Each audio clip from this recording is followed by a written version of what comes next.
Wow. But enough about Kalishaw. This was the Jalen Brunson game. 41-8-5. The win without Doncic. I believe somebody wrote, what do they even need Doncic for? The new Doncic, Jalen Brunson. There you go, another point for Kalishaw. So it's a 1-1 split with the hope that Doncic is coming back. Maybe he doesn't even need to in this matchup. Tim, this is your account. What did the Mavericks prove last night? What is jazz? You know, Brunson averaged 8 points a game in the playoffs a year Yeah, ago. this is a big bump. It's a big difference when he's out there with Luka and when when there's no Luka, and he's showing what he can do. Unfortunately for the Mavs, he's an unrestricted free agent showing what he can do, and people are very interested in watching this. But they don't have anybody to guard him, and Utah has a big problem. Some people think Gobert can't defend this team. They were also saying you can't play Mitchell and Conley at the same time because they can't guard him. They don't have enough people to guard him. That's how the Mavericks ended up with 22 threes and making 22 threes, 17 of them listed as uncontested. But let me ask you a point-blank question. I mean, ridiculous. Forget what you said after game one, that the Mavs can't win without Doncic. Forget that, because now you've gone the other way there. Do they need Doncic in this series after seeing what last night gave us? Yeah, you would like to have him. Okay. He's a pretty good player. It's 28 points, 9 rebounds, 9 George assists. Sedano? Yeah, I think they could still use him. Dallas prove anything last night to you? They have, and what it's proved to be is what Dallas has told me in the times I've done their games this year is that while Luka's the best player, Jalen Brunson is the leader of this team, and they've been figuring out we got to figure out how to keep this guy and pay him because of that, and because he's a good player. On top of that, you're talking about a guy, Tony, who's only the 5th player in Mavericks history to score 40 points in a playoff game. Dirk, Luka, Rolando Blackman, Nick Van Exel, and now Jalen Brunson. He has proven over the course of the season when Luka was out and now in this game that he can I love some of the names on that list. Real quick, you said the leader of this team. That's your opinion, or that's what players on the team have told you about Jalen Brunson? That's what multiple people in the organization have felt, that he is the emotional leader of this team. Yes. Harold Lyles Jr., your takeaway is what Dallas did or what Utah failed to do last night?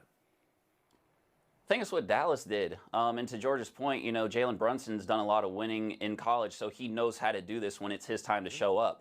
But they didn't turn the ball over. In fact, they had 3 turnovers. They were all from Spencer Dinwiddie. So the other 8 guys that were on the floor for the Mavs never turned the ball over. Now, that's not going to happen every single game, but if Luka's not going to be there, they've shown us that they're able to win without him. To me, this is good news for the Mavericks because as bad as that perimeter defense was by the Jazz, to me, now you can kind of wait this thing out and hope that you can get through this series as long as possible until you absolutely have to bring Luka. Sarah, you thought Dallas had no chance without Doncic. Yeah. Change your mind on that? Yeah, I mean, everybody covered a lot of what Dallas did, so I'll just say the Jazz, their perimeter defense was terrible. They allowed 17 uncontested made threes, which is the most in the postseason in 10 years. They couldn't hit a layup to save their lives. They kept driving into traffic and getting within 2 feet and not being able to finish. I don't want to be prisoner of the moment because I think the Jazz can play a lot better, and Luka being absent might show up in a game if you don't see Brunson go off for 40 plus. That's our time. Buy or sell after this break. Player of the Year award. The first guard to win it in 26 years. Anyone know who? It's a free point. You know who? Gary Payton, Sedano, correct.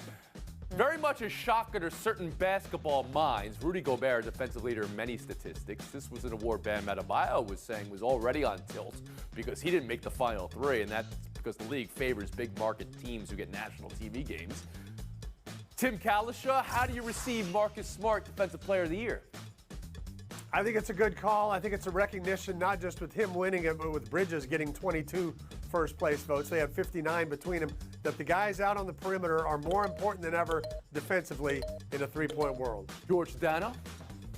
I agree, Tim. The guys on the perimeter are certainly getting more love. And Bam Adebayo is probably the only guy at the center position that guards guards. Look at what he did to Trae Young yesterday. Look at what he's done with Giannis Antetokounmpo this year. Giannis is shooting 2 of 11 against Bam in their matchups this season as the primary defender. It's why Bam should have been at least a finalist.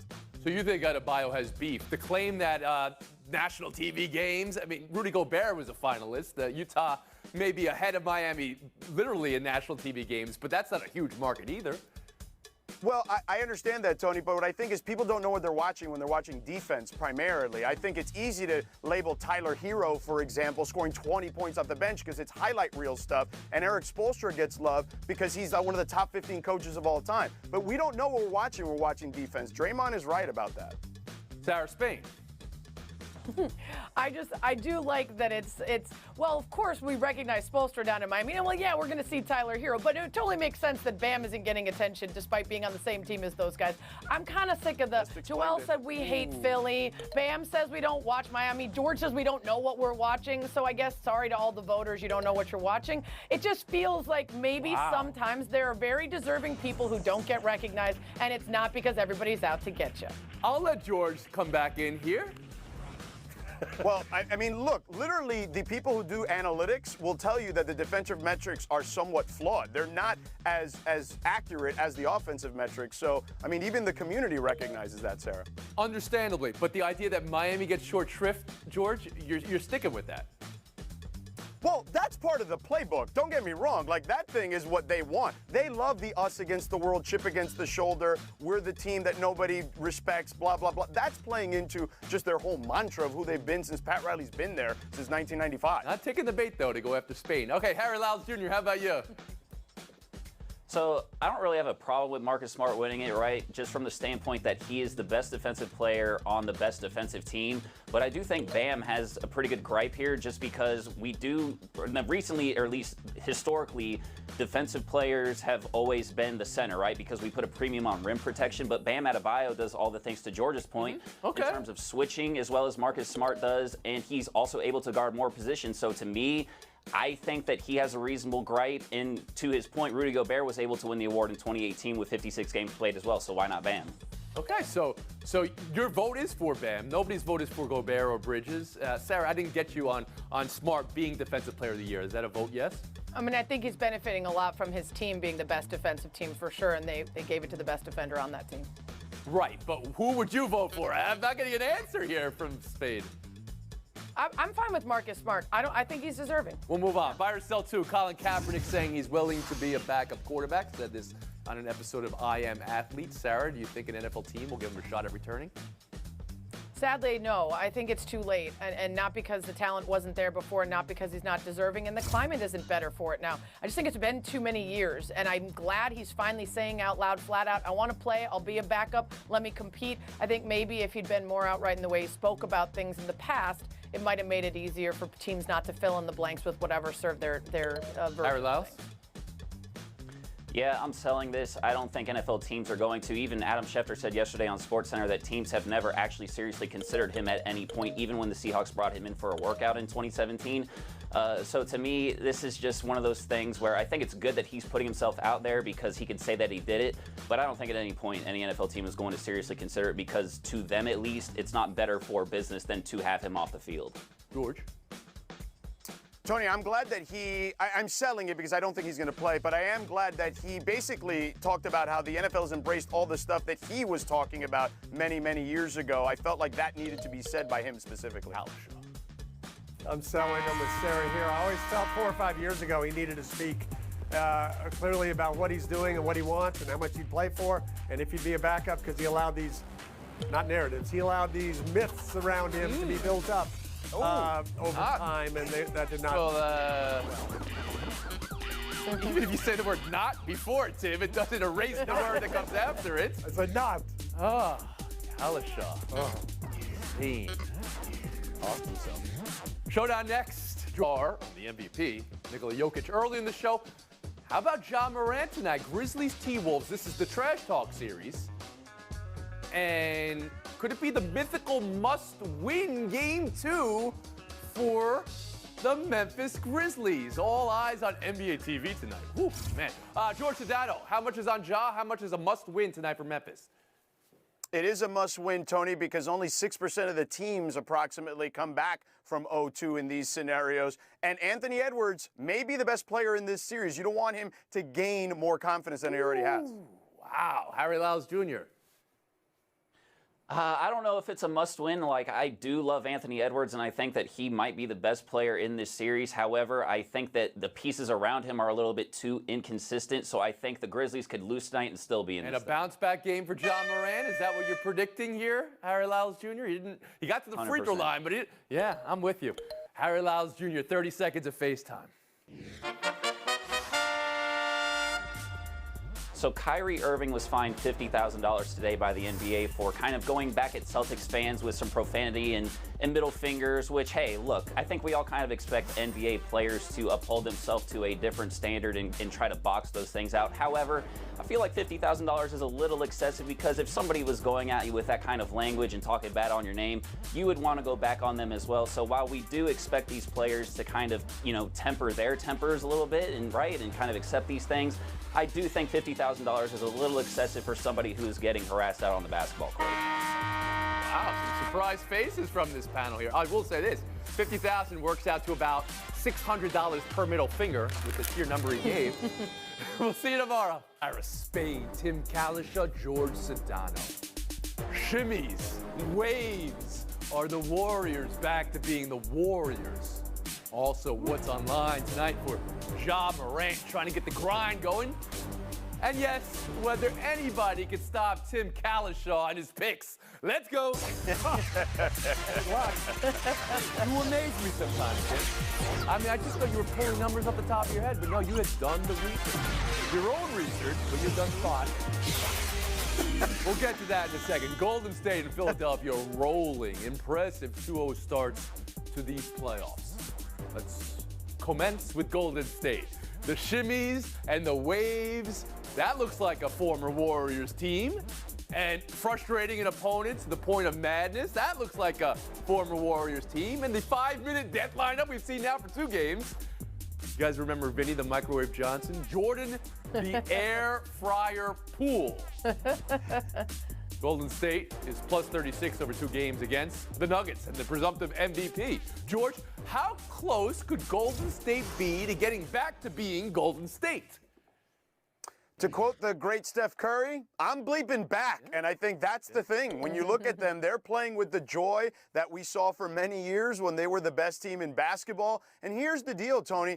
They were still, despite all the issues they had, okay, tons of injuries. They were 29-8, and then the injury bug hit them. They were tied for number 1 in the Western Conference. They were still the number 2 ranked defense in the entire NBA this season, despite all that. That certainly has carried over. Their offense was the question. Will Clay come around? Can Jordan Poole really play this well when it comes to postseason time? Will Steph be back in time? Will Draymond be back in time? All those are questions that we discussed during the season, and now here they are. Everyone's healthy. Everyone's playing well. We may have to add another splash brother, because Jordan Poole, Klay Thompson, and Steph Curry are shooting 56% from the field and 51 from 3 through the first 2 games on 48% of their shots being uncontested. And by the way, that's not just lackadaisical defense by Denver. That's the beautiful ball movement of the Warriors. All right. Save the rest for the 30 for 30 you're going to do on this team. But real quick, yes or no, are you recalibrating the Western Conference now, seeing this Golden State look like this? The Golden State Warriors, if they're healthy, can absolutely win the NBA championship. We'll bring in Tim Kalishaw now. You know, when they first came up together, Clay and Steph, there was a joy to watching the Splash Brothers when they were the underdogs. And you were like, what can these guys do together? And over time, even as their greatness, ascended, some of the joy went away because of the expectations. They're the defending champs and all the rest. Now I think it's back because of what Clay went through for over 2.5 years. Steph, out for a month. And you throw in Poole, and I guess we kind of forget Andrew Wiggins started an all-star game 3 months ago. They're sort of loaded with weapons if they want to use them all. And, yeah, when you're talking about recalibrating the West, it's unfair to the other teams involved, but everybody's already talking about what a Phoenix Golden State Western Conference Finals would look like, and it probably would be rather magical. Sarah, how much through 2 games is Golden State back to being Golden State? How much is it? This is just a tough matchup, and Denver is outgunned and outmanned. It is a tough matchup, but before the series started, a lot of people questioned how the Warriors would handle a big man in Jokic and the lineup that the Nuggets put out there, and it hasn't been enough. And listen, Steve Kerr even said before this started, he didn't know what to expect. And I think that we are recalibrating the West because of a lot of us were there. They were great when they were healthy, but we didn't get to see them all together. We weren't sure if the swagger was back. Like you mentioned, the shimmy, the wave, getting Jokic to get frustrated, which, by the way, that should have been a foul call, but don't take yourself out of the game for one call. This is all reminiscent of when they were at their peak. And this team runs on swag. Of course, it's the ball movement and hitting the shots, but they feed off each other's energy, and Poole fits right in. He's already there. He's already, like George said, or Tim, a splash brother. We get a new most improved player vote just after we finished it off last week. He has to be in the final three. Harry Lyles Jr., how about you? Yeah, this feels like a get-right series for the Warriors, and they're taking advantage of it. The fact that Steph Curry's coming off the bench and still giving you 34 points is incredible. But the Warriors have shown us three things here that are reminiscent of when they were that great team that nobody could stand because they were so dang good. And one of those is that we've seen the death lineup, right? They've outscored them 42-14 in 10 minutes of ball play. That's incredible. We've also seen one of those signature Warriors third quarters where we're all on Twitter just being like, well, what are you going to do about that? And then the other thing we've seen is Draymond Green being the reliable defensive stopper that they need to be. He has held Jokic to 6 of 25 shooting when he is the primary defender. And if they're doing all those things, like, yes, the Suns have clearly been the best team in the NBA all season, but you really have to take this Warriors team seriously. Spain back in. Yeah, Harry just mentioned it, 24% shooting from the MVP when Green is his primary defender. We could talk about the excitement on offense, but that shutdown defense is huge. I think he would be just the fifth out of 66 MVPs to get bounced in the first round if it were to happen. So they're really shutting him down. Sedano after the horn. Just to contextualize what Jordan Poole is doing, Tony, Steph Curry, Klay Thompson have been on this team before and played big playoff games. You have to go back to Wilt Chamberlain, San Francisco Warriors, to see a player score 25 or more in his first two playoff games for the Warriors. All right. Steph didn't do that. Wow. Clay didn't do that. Wow. We'll move on. The Sixers. Justin Tinsley's trademark 2-1-1 theory, all right? You get 2 games from your best player, 1 from your second best player, and 1 from a role player, and you move on. Well, last night, maybe it was the first of the Embiid games, but again, Maxey and Harris, huge. And James Harden, if we could focus on Harden now as he seems to be settling into distribution maybe, Sarah, do you believe we've seen a change in Harden, an adaptation of the game here? And if so, are the Sixers closer to becoming their best self because of it?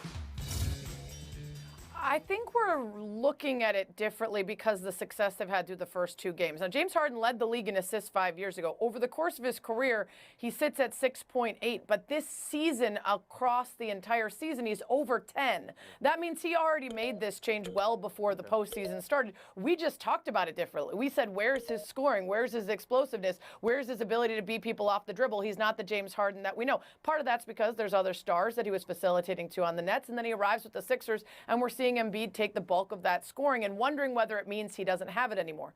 I think he might not have that ability to take over a game in the scoring sense, but being over 10 assists this season and in this postseason, we already saw in game 1, 14 from him. This might be the best role for him with his current skill set.